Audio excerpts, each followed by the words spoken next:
कहता है कि हमारी जमीन में हिस्सेदारी, हमारी नौकरियों में हिस्सेदारी, हमारी राजनीति में हिस्सेदारी और हमारी जो है संसाधनों में हिस्सेदारी जनसंख्या के आधार पर होना चाहिए।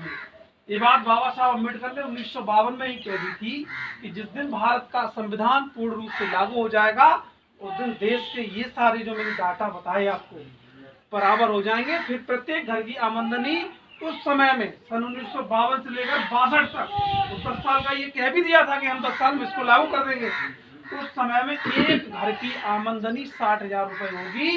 यदि उस समय ये लोग, क्योंकि मनुवादी लोग जो यहाँ के मूल निवासी नहीं है, जो फ्रांस का जिनका जीन्स मिलता है, उन लोगों ने आज तक भारत का संविधान लागू नहीं होने दिया, क्योंकि वो जानते थे कि जो नीचे झाड़ू लगा रहा है वो कभी भी आकर के हमारे सर पर बैठ सकता है, क्योंकि संविधान में बराबर अधिकार दिया है, चाहे वो राष्ट्रपति का बेटा हो, चाहे वो कोई झाड़ू मारने का बेटा हो, लेकिन दम है उसमें पढ़ने की और काबिलियत है तो वो राष्ट्रपति के बराबर पहुंच सकता है और वो राष्ट्रपति भी बन सकता है। ये संविधान ने हमें दिया है।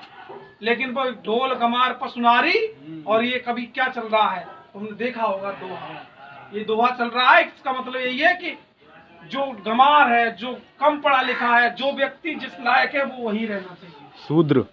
शूद्र है, अतिशूद्र है, कहने का मतलब हम लोग शूद्र में आते हैं। जो जहां पर है वो केवल वहीं पर रहना चाहिए, उसको ये अधिकार नहीं है कि वो हमसे ऊपर पहुंच जाए।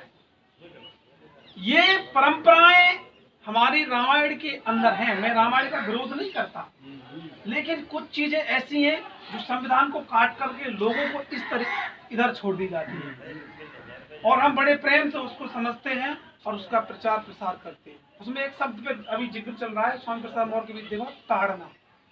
अपना अपना तरीका होता है सोचने का। ताड़ना का मतलब हम अभी तुम्हें डांट रहे हैं तो ताड़ना हो गया, हम अपनी पत्नी को डांट रहे हैं तो ताड़ना हो गया। यानी अपना अपना तरीका है सोचने का। चाहे आप सकारात्मक सोच लो या नकारात्मक सोच लो, दोनों पहलू बराबर होते हैं, है ना। तो ये सारी चीजें क्या हैं कि सबसे पहले हमें केवल और केवल जो ग्रंथ होते हैं